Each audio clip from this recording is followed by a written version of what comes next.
Halina't muli po nating pakinggan at panoorin ang mga video ng Mensahero ng Silangan. Dahil sa mga video pong ito, dito po natin masumpungan ang mga kasagutan sa atin pong mga matagal ng katanungan. Tara po, panoorin po natin.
Masayang bati ulit mga Ophirians. Sa mga new subscribers, welcome to Ophirian Heritage Conservatory. Ipapakita natin ngayon ang mga gawain ng serpent seeds na hindi nakikita ng karamihan.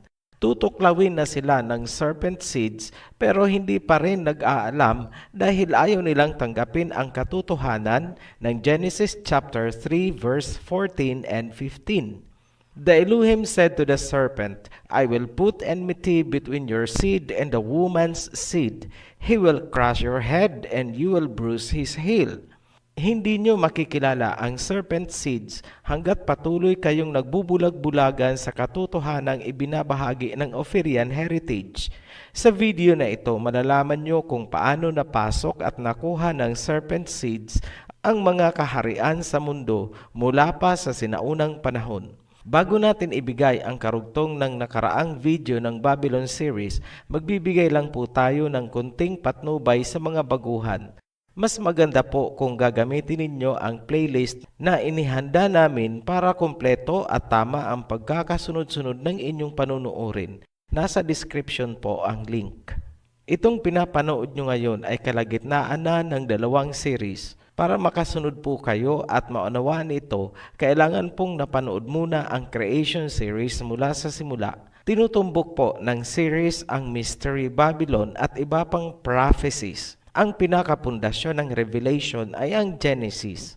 Ang susi sa Mystery Babylon ng Book of Revelation ay ang tamang pagkakaunawa ng serpent seed mula sa panahon ni Adam and Eve. Kapag hindi yan inalam, hindi rin mauunawaan ang kabuuan ng Book of Revelation. Pansining mabuti, ang Genesis ay nagsimula sa Tree of Life, ang Book of Revelation ay matatapos sa Tree of Life. Ngayon, dugtungan na natin ang nakaraang video. Ito na po ang Serpent Seed number 6 at ito ay Babylon Series number 3. Sa ating pagpapatuloy, laging tandaan na meron pang Nephilim pagkatapos ng baha na nakikialam sa human race. Carrier man ng serpent seed o hindi, kapag nalahian ng Nephilim, ay nagkakaroon ng matingkad na kulay na sobrang naiiba sa kulay ni Shem at Ham. Ang lahi ni Shem ay mula sa pagiging very dark brown hanggang sa pagiging light brown o kayumanggi. Categorically, mabibilang ang Shemites sa black race dahil sa melanin content. Ang lahi naman ni Ham ay much darker kaysa mga Shemites. Hindi na natin kailangan pang ipaliwanag bakit halos walang melanin pigment ang lahi ni Japheth. Kahit manirahan sila sa Africa at mag-sunbathing ng matagal, kahit na malapnos na ang balat nila, hindi nila makukuha ang kulay ni Shem at Ham. Sa kabilang panig naman, kahit pumuti ang lahi ni Shem dahil hindi nasikatan ng araw, muling babalik ang tunay na kulay kapag nasikatan na. Yan ay dahil sa natural melanin content ng balat ng mga Shemites. Hindi po totoo ang sabi-sabi na kapag ikaw ay nasa malamig na lugar, ang magiging lahi mo ay magiging parang kano. Katunayan, ang kulay ng mga native Eskimo mula sa pinakaunang lahi nila ay ganun pa rin naman hanggang ngayon. Hindi sila nagmukhang kano. Sa nakaraang video, may iniwan tayong katanungan kung sino ang nagpasimula ng snake divination o snake worship. Kapag alam natin kung saan nagsimula, madali nang masundan ang kanilang bakas sa kasaysayan. Mahalagang mag-recap tayo ng kunti para ma-refresh ang ating kaalaman mula sa nakaraan. Naipakita natin sa mga lumipas na video na sina Ama ang snake carrier na direktang nanggaling sa lahi ni Cain. Ang serpent gene ay taglay ng mga anak ni Ham at ito ay nabuhay kay Cainaan. Kung hindi ito lubusang nauunawaan, payo namin, balikan nyo ang nakaraang videos ng Creation Series. Ngayon, bakit natin ito binibigyan ng diin sa pagtatalakay? Kasi maraming naglipana ngayon ng mga literature na iniuugnay ang mga Semitic sa snake worship. Ang basihan? Dahil natagpuan daw sa Israel ang mga artifacts na ginagamit sa snake cult. Mabenta ang istorya na yan sa mga hindi alam ang pinakamalalim na pinagmula ng serpent seed sa panahon pa lang ni Adam and Eve. Kung natatandaan pa, si Cainaan ang naunang umukupa sa lupain ng Israel. Nakuha lang ng lahi ni Jacob ang lupain noong lumabas sila galing ng Egypt, panahon na ito ni Moses. Kinailangan pa munang bawiin ng 12 tribes of Israel ang lupain mula sa mga Canaanites. Ang tamang chronology ng Biblia ay nagpapatunay na yung mga snake cult artifacts ay galing sa mga Canaanites at Babylonians. Hindi po sila Semitic dahil lahi sila ni Ham na anak ni Naama. Ang Semitic ay lahi ni Shem. Pangalawa, ang mga Semitic or Shemites na lahi ni Shem ay hindi sumasamba sa serpent dahil hindi naman serpent seed ang mga Shemites. Kung meron mang Shemite na naimpluwensyahan, hindi pa rin nararapat sabihing ang snake worship ay Semitic origin. Ang mga Ophirians or Filipino ay galing kay Shem, kaya tayo ay mga Semitic or Shemites. Kahit naman sabihin nating hindi natuto sa tamang pagsamba ang ating mga ninuno dahil nga napahiwalay na si Joktan, wala po tayong history bilang civilization na sumasamba sa ahas. Klarado po tayo dyan. Walang ibang magpapalaganap ng serpent or snake worship kundi ang serpent seeds. Sa aming analysis, ang mga civilization na may serpent worship ay mga serpent seeds with few exemptions kung meron man.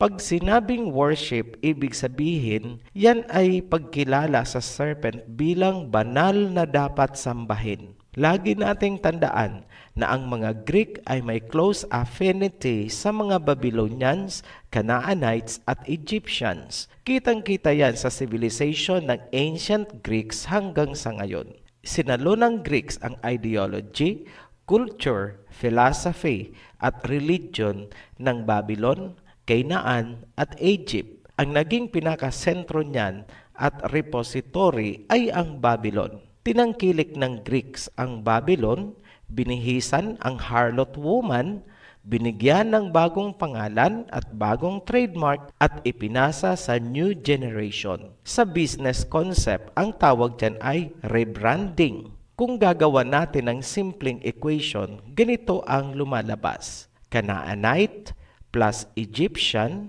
plus Babylonian equals Greek civilization. Mula naman sa Greek, isinilang ang civilization ng Europeans kasama na ang Australians and Americans. Itong mga Australians, kahit nakatira na sila sa teritoryo ni Ham, hindi pa rin sila maituturing na lahi ni Ham dahil sila ay mga estranghero lamang sa lupain. Lahi pa rin sila ni Japhet. Ophirian, bakit naman tila masyado kayong focus sa mga Greeks? Meron pong dalawang mabigat na dahilan. Una, Sila ang nag-translate ng Old Testament mula sa Aramaic Hebrew dialect papuntang Greek. Ang original New Testament naman daw ay nasusulat sa Greek. Lahat ng iba't ibang versions ng Biblia na hawak ng iba't ibang relihiyon ay galing na sa kamay ng mga Greeks. Nararapat lang na busisiin ang laman ng Biblia, baka mamaya Greek gods and goddesses na ang sinasamba ng sangkatauhan. Ang pangalawang dahilan, bakit tayo nag-focus sa mga Greeks? Kailangan nating masundan kung saan napunta ang serpent seeds matapos malusaw ang kanilang pugad sa ancient Babylon. At saan naman sila pumunta noong nalusaw din ang ancient Greek civilization? Sino ang kumupkup sa harlot woman? Kapag nasundan, sakalang lilinaw ang sinabi sa sumpa na I will put enmity between your seed and the woman's seed. He will crush your head and you will bruise his heel. Ibig sabihin, magkakaroon ng banggaan ang dalawang human race, serpent seeds versus seeds of the woman. Lagi pong mag-clash ang dalawang yan na sinimulan ng pagpatay ni Cain kay Abel. Gantihan yan hanggang sa dulo ng panahon on a global scale. Sinabi din yan sa Matthew, nations shall rise against nations. Ibig sabihin, ang mga nations na pinamumunuan ng serpent seeds at nations na pinamumunuan ng woman's seeds ay laging maglalaban hanggang sa dulo ng panahon. Yan ang inilalarawan ng Book of Revelation. Mapipigilan ba natin? Hindi. So bakit pa natin inaaral itong prophecies mula sa Genesis kung hindi naman pala mapipigilan? Simple lang po, para alam natin kung saan tayo dapat lumugar. Hindi po natin hangad na magkaroon ng pagkakahati-hati ang sangkatauhan. Ngunit, ihayag man natin o hindi ang ating nalalaman, ang sumpa ay nangyayari na noon pa hanggang ngayon at hanggang sa darating na panahon. Ang nakasulat ay matutupad sa ayaw natin at sa gusto. Balikan natin ang serpent divination o worship na ginagawa ng serpent seeds. Magsimula ulit tayo sa pinakamatandang civilization sa Fertile Crescent pagkatapos ng baha. Canaan at Mesopotamia ang focus natin muna. Maraming artifacts na ginagamit sa serpent cult or snake worship ang natagpuan sa Canaan at mga lugar sa Israel na inukupan ng lahi ni Canaan bago pa man dumating doon ang mga Israelites. Dalawa ang natagpuan sa Megiddo, isa sa Gezer, isa sa Sanctum Sanctorum ng Area H Temple ng Hazor, at dalawa naman sa Shechem. Iisa ang sinasabi ng Bible, History, and Archaeology.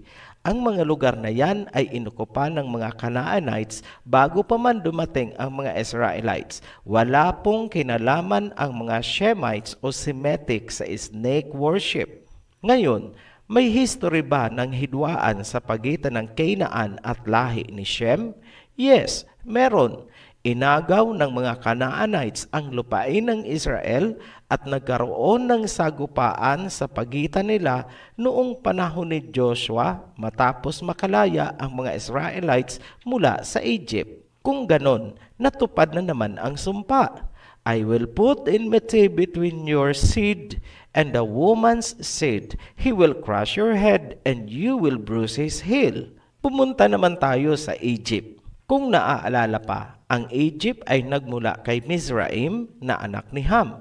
Ibig sabihin, kapatid ni Mizraim o Egypt si Canaan. Mga serpent seeds ba sila? Yes, dahil anak sila ni Naama. Kaya huwag kayong magtataka kung bakit inalipin ng Egypt ang Israel ni Shem habang inagaw naman ng Canaan ang lupain ng Israel.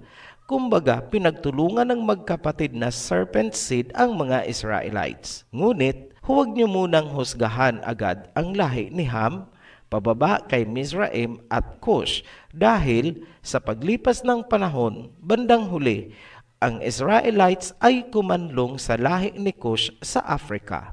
Tandaan po natin na ang serpent genes ni Ham ay dormant o recessive dahil diluted na ito ng genes ni Noah. Yung galing kay Canaan ang naipasa sa Babylonians na active. Ngayon, ano naman ang proof na nagkaroon nga ng snake worship at divination sa Egypt? Ang cobra ay sinasamba ng mga Egyptians. Ang cobra ay hindi lamang nauugnay sa sun god na si Ra, kundi sa iba pang mga gods gaya ni Wadjet, Renenutet, Nehebkau, at Meretseger. Sino si Wadjet? Siya ang patron goddess ng Egypt na kadalasang inilalarawan na isang snake na may ulo ng babaeng tao. Ang Per-Wadjet City ay dedicated sa pagsamba kay Wadjet at sa kanya rin ipinangalan. Ang simbolo ni Wadjet na tinawag na Ureus ay matatagpuan sa royal crown ni Ra at sa headdress naman ng Pharaoh.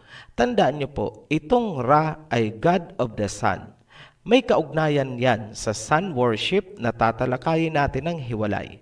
Ang isa pang God na may kinalaman sa serpent worship ay si Meretseger at nauugnay naman kay Osiris, ang God of the afterlife ng mga Egyptian.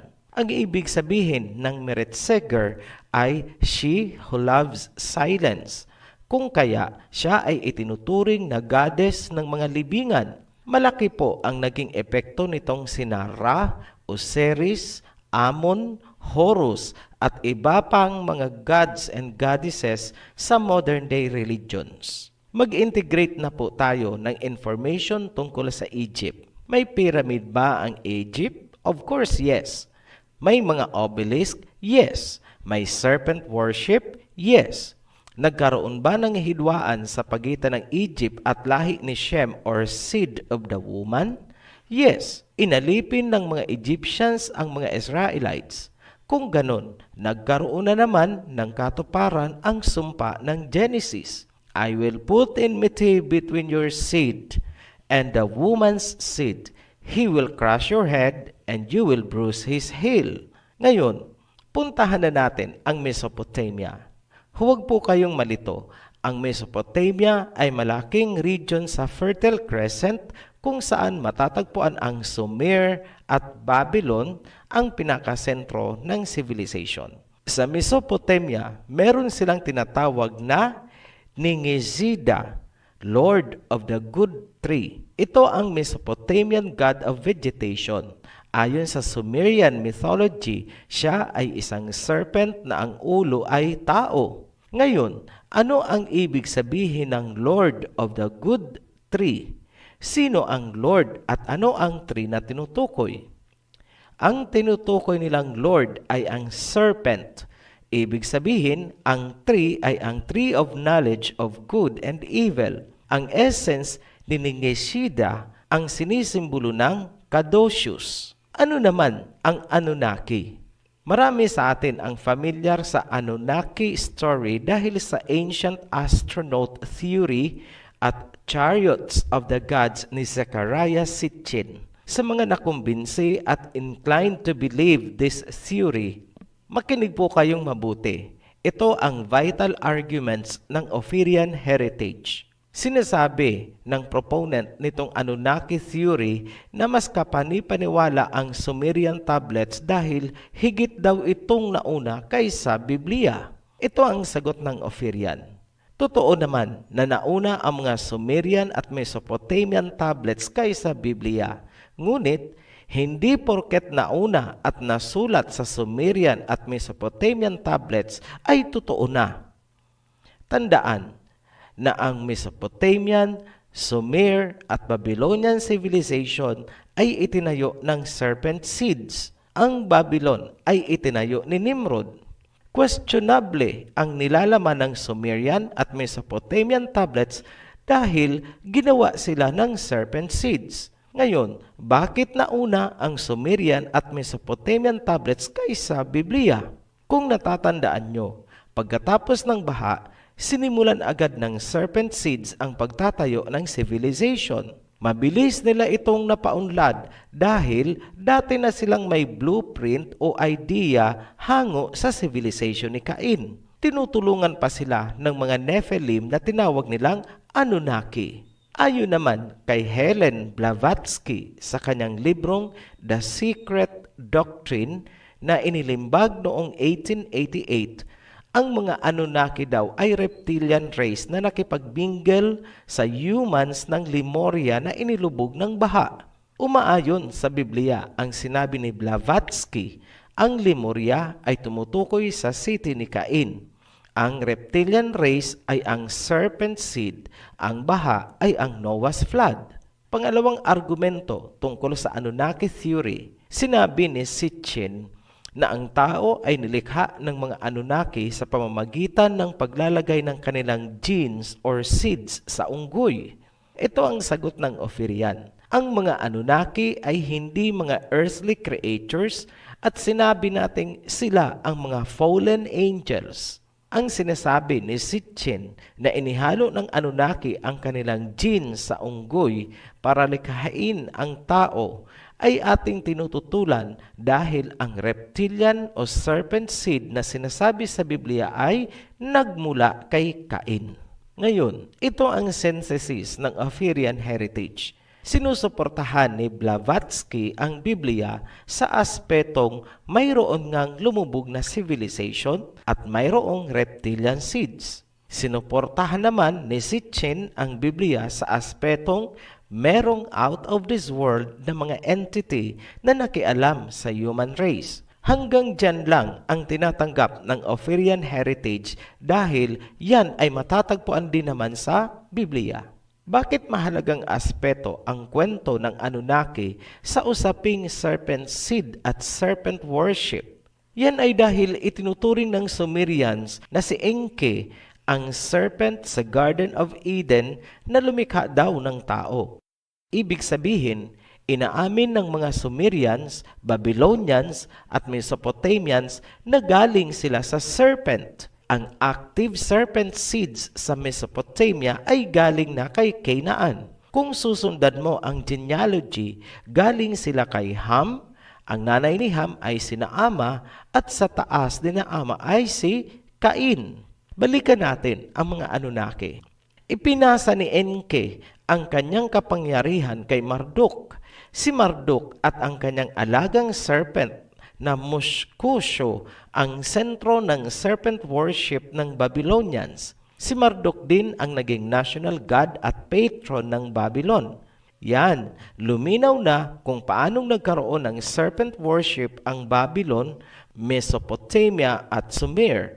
Ngayon, paano ginagawa ang serpent worship at festivities sa Babylonian civilization? Kada taon, ang priest ay nag-aalay ng 2 carved snake sa god of wisdom na si Nabu sa Itemenanke Ziggurat.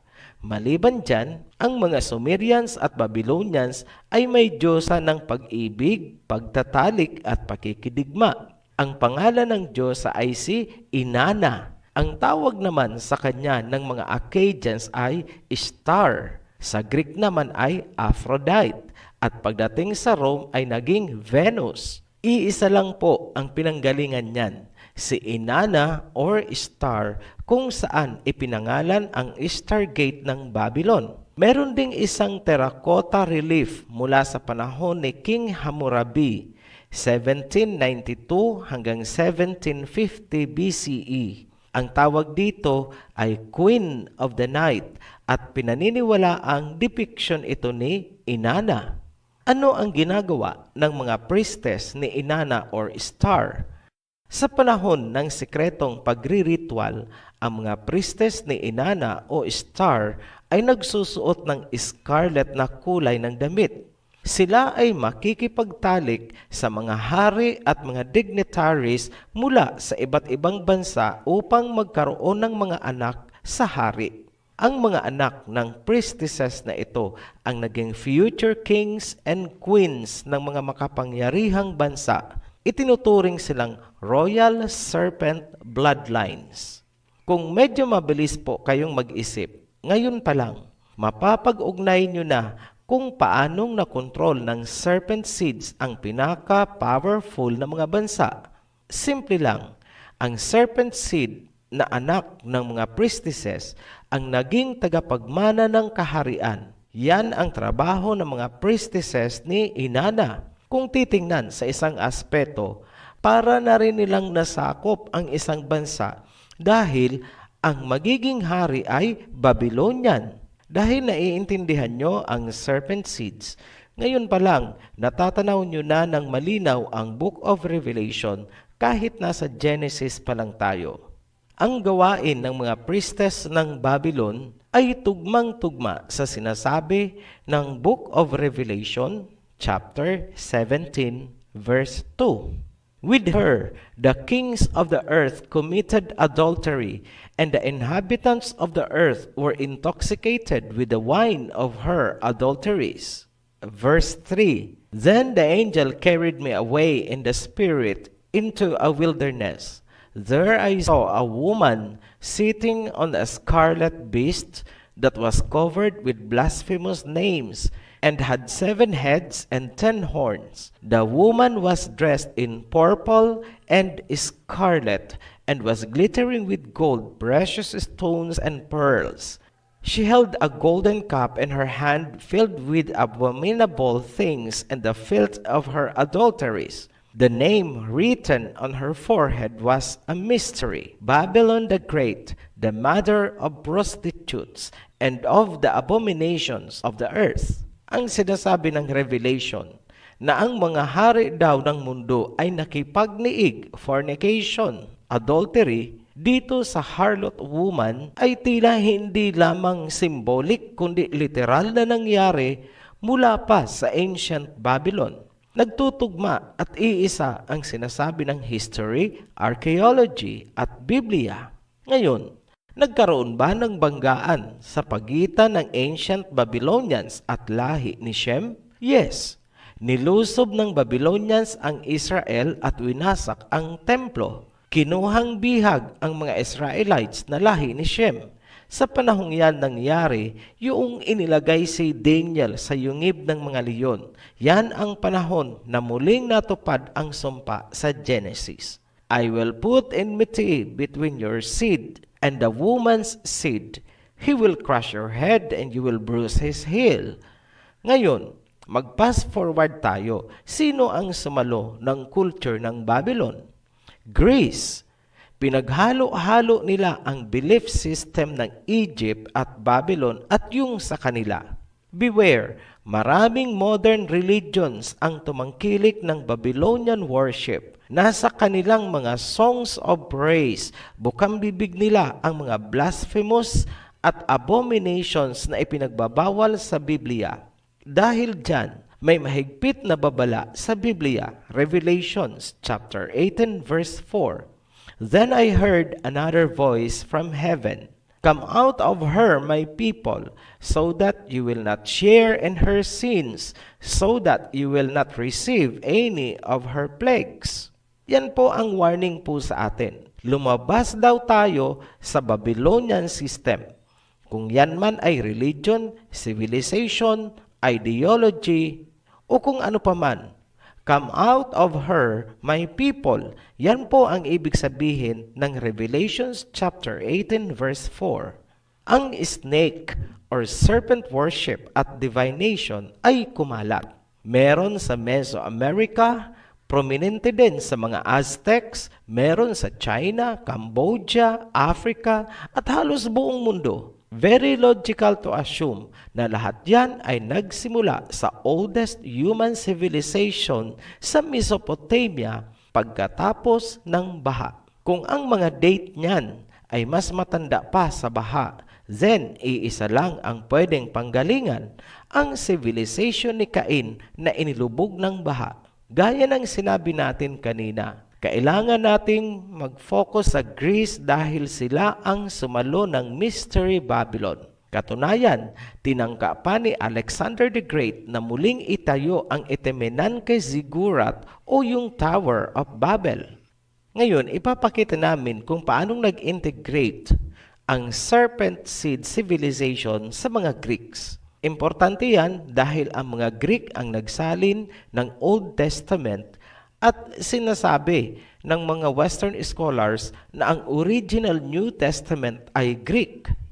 Kung i-research nyo naman, ang cradle of Western civilization ay Greece. Ang Minoan civilization ang pinakauna at advanced civilization ng Europe. Ilalahad namin ang serpent worship ng mga Greek at pagkatapos may ipapakita kaming isang pangyayari sa Biblia na sobrang Greek ang pagkakagawa. Ang Greek oracles ang nagpatuloy ng tradisyon na pagsamba sa Egyptian cobra goddess na si Wadjet. Huwag pong kalilimutan na Egypt at Babylon ay iisa lamang kung pag-uusapan natin ang snake worship. Kung ano ang meron sa Egypt, yun ang nagsimula sa Babylon ni Nimrod. Isang napakapopular na pangalan sa ancient Greece ay si Alexander the Great at ang kapatid niyang si Cleopatra.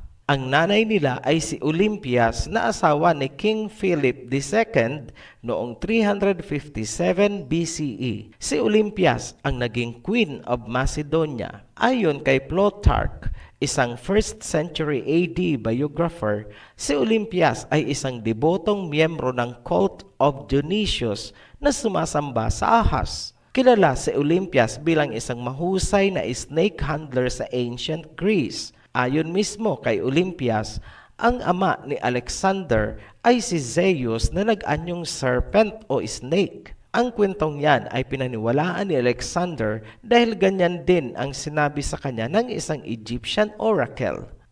Sinabi natin sa naunang video na ang serpent civilization ni Cain na muling binuhay ni Ama pagkatapos ng baha ay nasusuklam sa Creator at sa seeds of the woman. Gagawin nila ang lahat ng abominations, blasphemies, at panlilinlang sa mga tao bilang pagre-rebelde sa Elohim. Gumawa din sila ng sariling version ng creation, at ang bida ay ang serpent.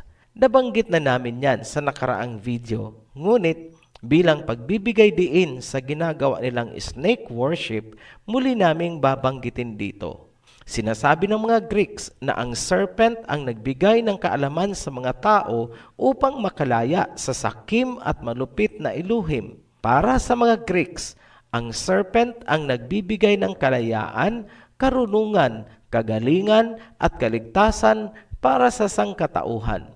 Yan ang kanilang iniingatang doktrina habang tinatranslate nila ang Biblia mula sa Aramaic Hebrew papunta sa Greek. Ngayon, bibigyan namin kayo ng palaisipan. Sa Genesis, ang serpent ay nauugnay sa panlilinlang, kapahamakan at kamatayan ni Adam and Eve at ng buong sangkatauhan. Ang icon ng fall of humanity ay ang serpent. Ngunit, pagkatapos ng baha, bumangon ang Zeus religion ng mga Greeks. Ginoglorify nila at sinasamba ang serpent. Para sa kanila, ang serpent ang nagbigay ng wisdom, karunungan, at kaligtasan. Katunayan, ang serpent ay simbolo nila ng kalusugan at kagalingan. Kumusta naman ang credibility ng mga Greek translators ng Biblia? Hindi ba't kahit ang Nephilim na ang ibig sabihin sa Hebrew ay fallen ones, ay ginawa nilang gigantes o giants para hindi raw maapektuhan ang kanilang mga gods and goddesses? Paano kaya kung ang sinasamba nilang serpent naman ang apektado? Hindi kaya baguhin din nila ang totoong nilalaman ng Biblia? Ito ang $1,000,000 question. Totoo kaya ang pagkakasali na serpent o snake nga ang ipinagawa kay Moses na itinaas niya upang makaligtas sa tiyak na kamatayan ang mga Israelites na natuklaw ng mababangis na ahas? Yan po, ang kwentong yan ay matatagpuan sa Numbers chapter 21 verse 4 hanggang 9. Ngayong kilala nyo na ang mga Greeks, isipin nyong mabuti ang issue na nasilip ng Ophirian heritage. Abangan nyo po ang natatangi o special edition kung saan hihimayin natin ang issue na yan. Importante po yan dahil ang hawak nating Biblia ay gawa ng mga Greeks. Muli po kaming nagpapasalamat sa mga patuloy na sumusuporta sa Oferian Heritage. Hanggang sa muli, be blessed, Oferians! Maraming salamat po sa inyong pakikinig at panonood ng video ito. At kung kayo po ay may natutunan, paki-like and share na rin po. At nasa baba po ang ating link para po sa inyong mga komento. Salamat po.